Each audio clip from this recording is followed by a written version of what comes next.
Dios te bendiga, hermano. Donde quiera que estés, Dios te guarde.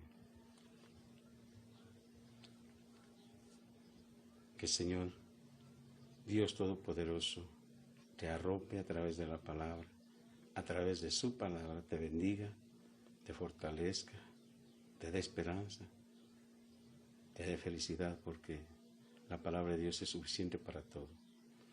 Vemos ahí, hermano, en este tema que se llama resultados del juicio final. Y cuando se habla de juicio, se habla de muchas cosas tremendas que van a pasar, que están pasando aún en este tiempo. Pero vamos a ver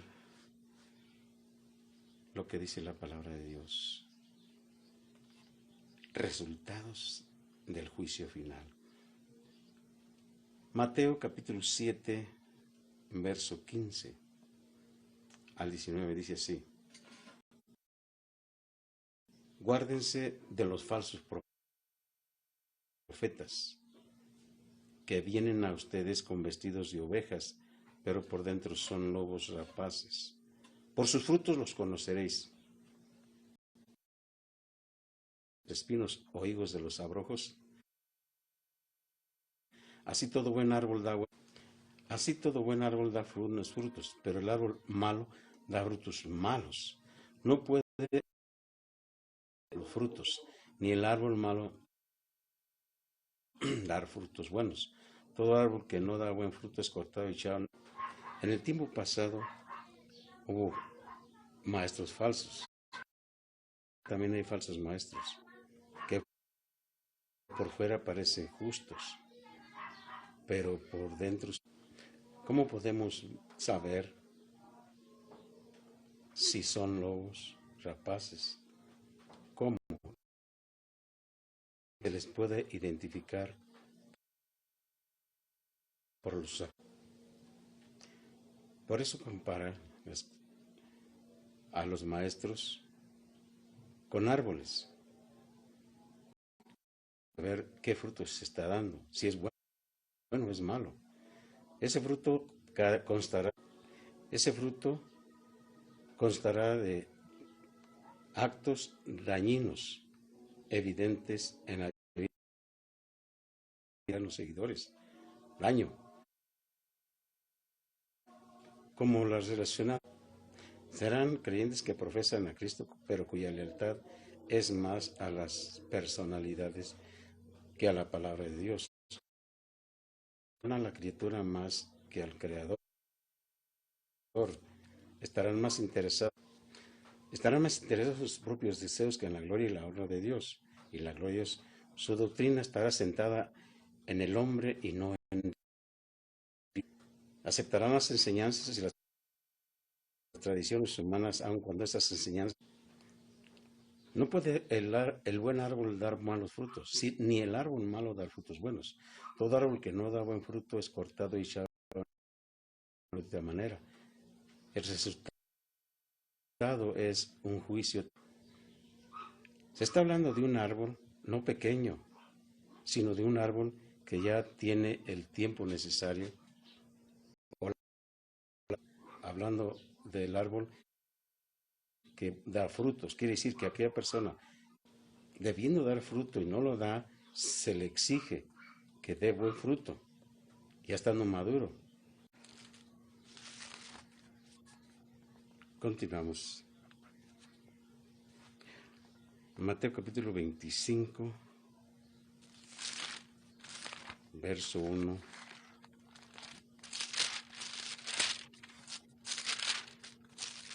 al 13.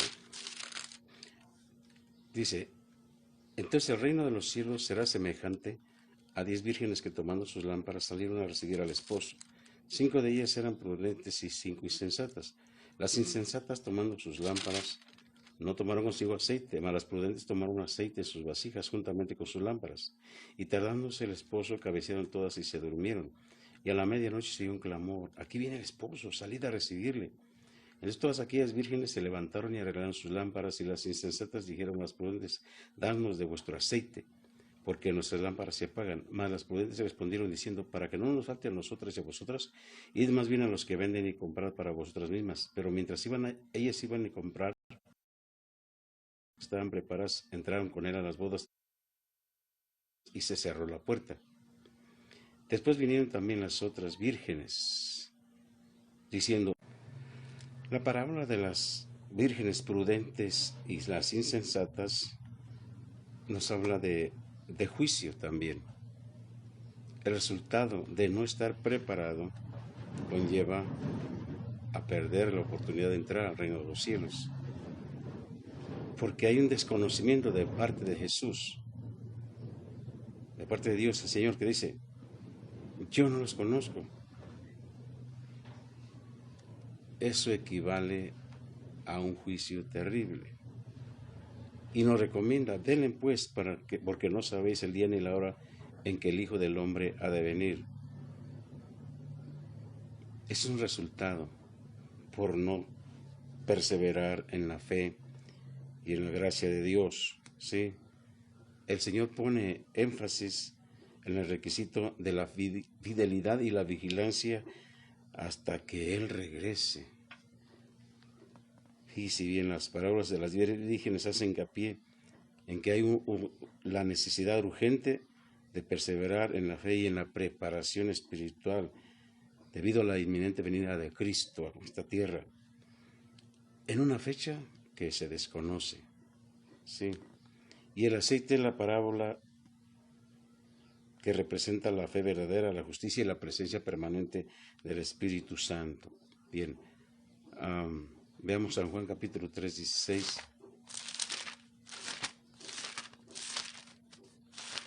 Juan 3, 16. Dice, porque de tal manera amó Dios al mundo, que ha dado a su Hijo unigénito para que todo aquel que en él cree no se pierda, mas tenga vida eterna. Porque no envió Dios a su Hijo al mundo para condenar al mundo, sino para que el mundo fuese salvo por él. El que en él cree no es condenado, pero el que no cree ya ha sido condenado porque no ha creído en el nombre del unigénito Hijo de Dios. Y esta es la condenación, que la luz vino al mundo y los hombres amaron más las tinieblas que la luz, porque sus obras eran malas, porque todo aquel que hace lo malo aborrece la luz y no viene a la luz, para que sus obras no sean reprendidas. Aleluya. Amaron más las tinieblas que la luz. Una característica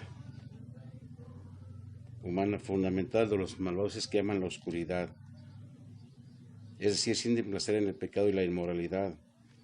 Los que de veras han nacido, por el contrario, los que de veras han nacido de nuevo, aman la justicia y odian la maldad, y se afligen cuando ven las acciones injustas de las personas. Es decir, hermano, ahí está un juicio terrible. Hablamos del resultado de el no creer, equivale a la condenación eterna, equivale a nunca jamás poder ver el rostro de Jesús y estar para siempre en un tormento eterno por no creer. Ya si tú crees, ya has avanzado, pero sí, es que tienes que permanecer en esa fe sin dudar, esa fe hasta el final, esa perseverancia hasta el final. Y aquí habla tremendamente del juicio. El que ama más las tinieblas que la luz, automáticamente ya está condenado. Eso dice el verso 19, y esta es la condenación, que la luz viene al mundo, y los hombres amaron más las tinieblas que la luz. Romanos 2, 1, 6. Romanos 2, 1, 6, veamos. Aleluya. Dice así, por lo cual eres inexcusable, hombre, quien quiera que seas. Tú que juzgas, pues en lo que juzgas a otro, te condenas a ti mismo. Hay una condenación personal. No juzgues para que no seas juzgado. No condenes para que no seas condenado, porque con la vara que mides, así te van a medir. Porque tú que juzgas, haces lo mismo. ¿Cómo es que se puede cuando uno está haciendo lo mismo? Absurdo. Mas sabemos que el juicio de Dios contra los que practican tales cosas es según verdad. Y piensas esto, oh hombre, tú que juzgas a los que tal hacen y haces lo mismo, que tú escaparás del juicio de Dios, o menosprecias las riquezas de su benignidad, paciencia y longanimidad, ignorando que su benignidad te guía al arrepentimiento, pero por tu dureza y por tu corazón no arrepentido, atesoras para ti mismo ira para el día de la ira y de la revelación del justo juicio de Dios, el cual pagará a cada uno conforme a sus obras. Si atesoras para ti mismo ira para el día de la ira y de la revelación del justo Dios, por la dureza del corazón y no está arrepentido, se está ahorrando la ira que va a descender de parte de Dios para aquellos que son duros de corazón, y va a venir el juicio de Dios sobre tales personas. En el capítulo 1 de Romanos, Pablo explica que a los gentiles Dios los entregó al pecado, hablando de todo lo que se hicieron contra la naturaleza. Pero en este capítulo muestra que los judíos hacen lo mismo y también necesitan ser salvos por medio de Cristo. Fíjese bien, nadie debe tratar de dirigir a otros a hacer lo recto mientras que fracasa otra vez. Nadie debe tratar de dirigir a otros a hacer lo recto mientras que fracasa en corregir su propia mala conducta. Si quieres corregir a otro, primero corrígete a ti mismo. Algunas iglesias tratan de persuadir a la sociedad pagana a que siga la ley de Dios, mientras que al mismo tiempo están ciegas a la mundanalidad e inmoralidad que hay dentro de sus propias filas. Antes que la iglesia procure ejercer influencia en el mundo para que lleve una vida mejor, debe someterse a sí misma al escrutinio del reflector divino y reformarse conforme a la voluntad de Dios. Caminar en la obediencia de Dios es necesario. Cuando una iglesia encuentra el camino correcto, entonces sí tiene capacidad moral para corregir a los que están mal, porque si no, viene juicio terrible. Según de Tesalonicenses, capítulo 1. 1,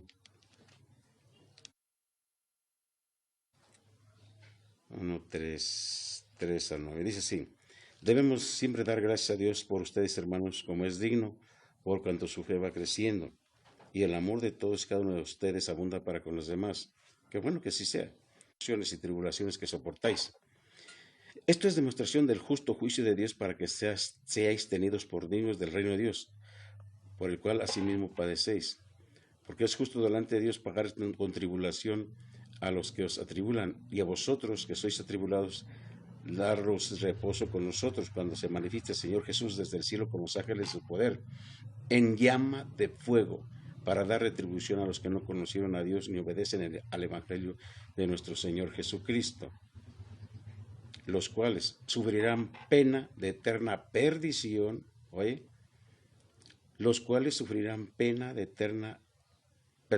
excluidos de la presencia del Señor y de la gloria de su poder. Mire el juicio. Es el resultado, hermano. Es el resultado de este juicio.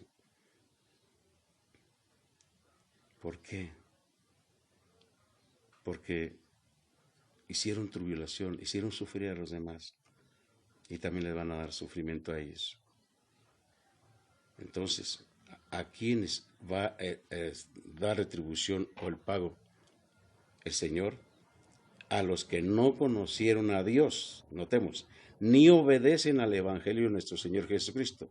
Para ellos viene a resultar un juicio terrible, con lumbre, con llama, y van a ser excluidos de la presencia del Señor. Y como consecuencia, o más bien, adherido a eso, viene un sufrimiento de eterna perdición, un sufrimiento eterno. Fíjense nada más. Los tesalonicenses estaban en la fe en medio de persecuciones y pruebas.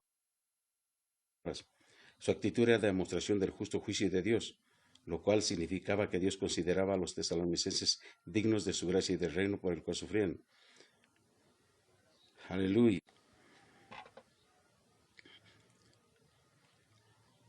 Aunque Dios comenzará a pagarles a los malos al comienzo de la tribulación, el castigo completo ocurrirá solo al fin del mundo cuando el Señor Jesús vuelva a la tierra para el juicio final. Asimismo, pero a la inversa, el pueblo de Dios sentirá alivio parcial cuando Él se los lleve de la tierra para estar con Él para siempre, en el rapto. Pero no sentirá un alivio completo sino hasta que el Señor Jesús vuelva a la tierra con sus santos a juzgar el mal y gobernar a la raza humana. Alivio completo significa procurar que Cristo en el día final sea glorificado en nosotros y vosotros en Él. Esa es la plena victoria cuando reina la justicia. Se ha vencido el pecado y se han vindicado los fieles seguidores de Cristo. Va a haber victoria para los que permanezcan adheridos al Señor, sin perder la fe, sin perder la esperanza en Dios. Veamos Hebreos 9:23.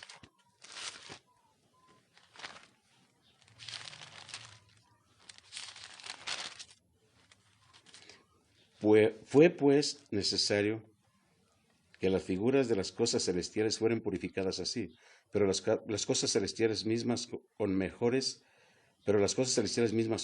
sacrificios que estos, porque no entró Cristo en el santuario hecho de mano, figura del verdadero, sino en el cielo mismo, para presentarse ahora por nosotros ante Dios. Y no para ofrecerse muchas veces como entra el sumo sacerdote en el lugar santísimo, cada año con sangre ajena. De otra manera, hubiera sido necesario padecer muchas veces desde el principio del mundo, pero ahora en la consumación de los siglos se presentó una vez para siempre por el sacrificio de sí mismo, para quitar de en medio el pecado, y de la manera que está establecido, para que los hombres que mueran una sola vez, y después de esto el juicio. Así también Cristo fue ofrecido una sola vez para llevar los pecados de muchos y aparte sin relación con el pecado para salvar a los que le esperan, para salvar a los que le esperan. O sea, está establecido para los hombres una sola vez su muerte, y después de la muerte viene el juicio. Pero ¿cómo va a ser ese juicio? ¿Qué esperamos? Santiago 1:12 dice así: bienaventurado el varón que soporta la tentación, porque cuando haya resistido la prueba, recibirá la corona de vida que Dios ha prometido a los que le aman. Cuando alguno es tentado, no diga que es tentado de parte de Dios, porque Dios no puede ser tentado por el mal, ni Él tienta a nadie, sino que cada uno es tentado cuando de su propia concupiscencia es atraído y seducido. Entonces la concupiscencia, después que ha concebido, da a luz el pecado, y el pecado siendo consumado da a luz la muerte. Da a luz la muerte, hermano. Qué tremendo es esto. Aleluya. Dice, hermano. Aleluya. Aleluya. Bendito Dios. Ninguna persona que peca puede eludir la culpa acusando a Dios. Dios puede probar a los creyentes a fin de fortalecer su fe, pero nunca con la intención de llevarlos al pecado. La naturaleza de Dios demuestra que Él no puede ser fuente de tentación a pecar. Cuando alguno peca es porque de Él sale. Ser tentado, porque Dios no puede ser tentado por el mal, ni Él tienta a nadie. Cuando algún es tentado es porque cada uno es atraído de su propia concupiscencia y seducido. Aleluya. La tentación proviene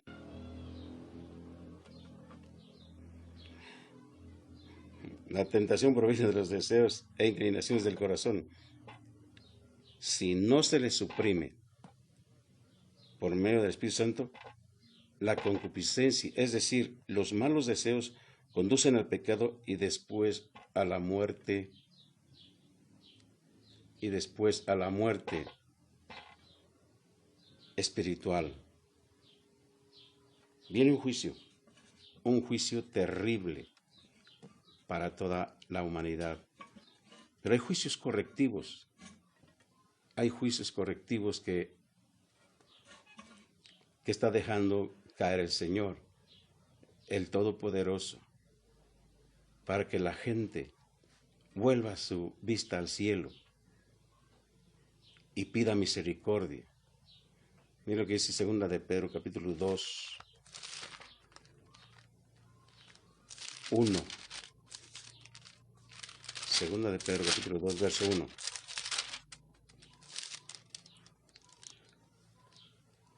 Pero hubo también falsos profetas entre el pueblo, como habrá entre vosotros falsos maestros que introducirán encubiertamente herejías destructoras y aún negarán al Señor que los rescató, atrayendo sobre sí mismos destrucción y soluciones por causa de los cuales el camino de la verdad será blasfemado. Y por avaricia harán mercadería de vosotros con palabras fingidas. Sobre los tales ya de largo tiempo la condenación no se tarda y su perdición no se duerme. Que habrá entre ustedes falsos maestros. Y lo vimos hace poquito, otros citantes. El Espíritu Santo advierte repetidamente que habrá muchos falsos maestros dentro de las muchas iglesias que hay. Comenzaron con Jesús las advertencias con respecto a los maestros y dirigentes que introducen herejías destructoras entre el pueblo de Dios. ¿Cuánto daño hacen? ¿Cuánto daño están haciendo ahora por esas herejías que están destruyendo la fe y a las personas? Aleluya, entre el pueblo de Dios, pues. Según Pedro, los falsos maestros que dentro de la iglesia llegaron al extremo de negar que significa repudiar o renunciar al Señor, habían abandonado el camino recto, extraviándose y volviéndose fuentes sin aguas. En un tiempo ellos habían escapado de la maldad del mundo por medio de Jesucristo, pero ahora estaban de nuevo enredados en el pecado. Dice, muchos supuestos creyentes, pues dice, el camino de la verdad será blasfemado. Muchos supuestos creyentes seguirán a esos falsos maestros y sus prácticas vergonzosas, inmoralidad sexual, desviaciones de la doctrina. Debido a las costumbres pecaminosas de los dirigentes y de sus seguidores, Dios y su evangelio están atrayendo vituperar el cuerpo de Cristo. Pero dice que la condenación no se tarda y su perdición no se duerme. De parte de Dios es esto. Por avaricia harán mercadería de ustedes con palabras fingidas. Los falsos para acrecentar sus ministerios y la opulencia en la que viven. Deben estar conscientes los creyentes de que uno de los principales métodos de los falsos ministros es emplear palabras fingidas, es decir, contar historias impresionantes, pero falsas, o dar estadísticas exageradas para inspirar al pueblo de Dios a dar dinero. Ellos se engrandecen e incrementan sus ministerios con esas historias inventadas. De ese modo, el Hijo de Dios incauto y crédulo se convierte en objeto de explotación.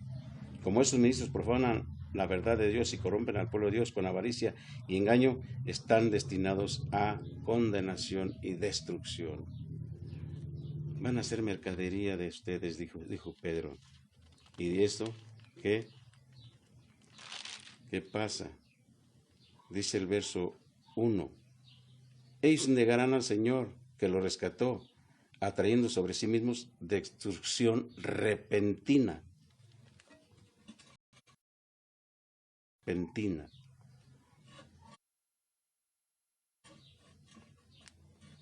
Es muy tremendo eso, porque sí ha habido esos juicios que Dios está enviando a aquellos que están tergiversando el Evangelio. Y vino 1 Juan 5:10, dice, el que cree en el Hijo de Dios tiene el testimonio en sí mismo. El que no cree a Dios le ha hecho mentiroso, porque no ha creído en el testimonio que Dios ha dado acerca de su Hijo. Y este es el testimonio que Dios nos ha dado, y esta vida está en su Hijo. El que tiene al Hijo, tiene la vida. El que no tiene al Hijo de Dios, no tiene la vida. Entonces, ¿qué tiene? Tiene sobre sí un juicio terrible. Pesa sobre él un juicio de parte de Dios. Porque al no tener al Hijo de Dios, no tiene la vida.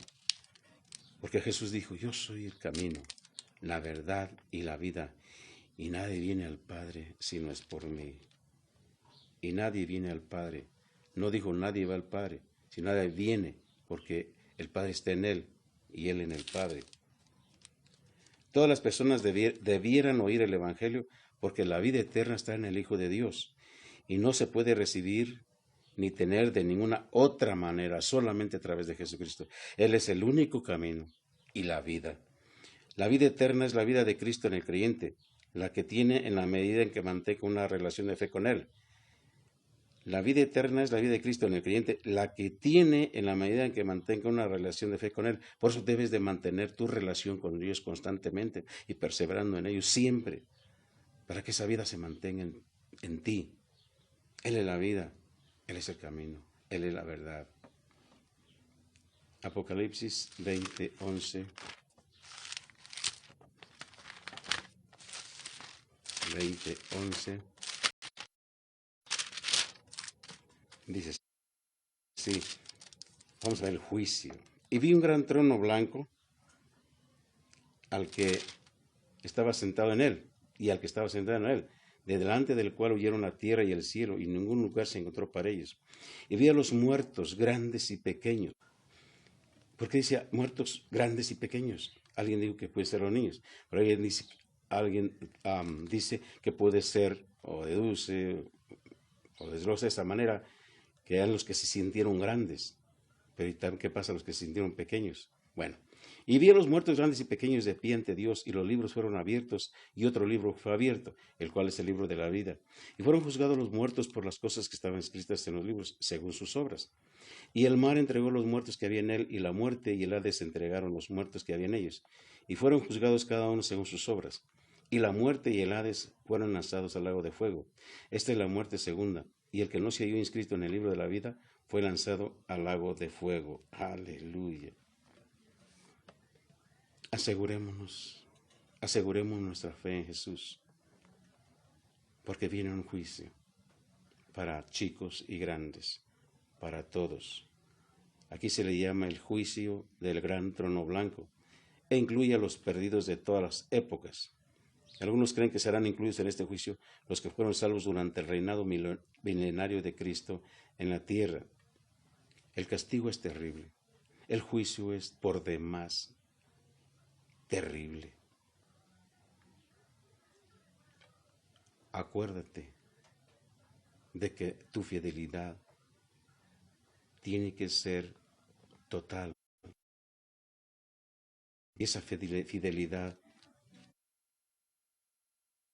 tiene que ir acompañada de esa fe grande en el Señor. Librémonos de los juicios correctivos de parte de Dios. Examina la senda de tus pies. Y la Biblia describe un cuadro terrible del destino final de los perdidos. Habla de tribulación y angustia en lugar de tormento, ¿verdad?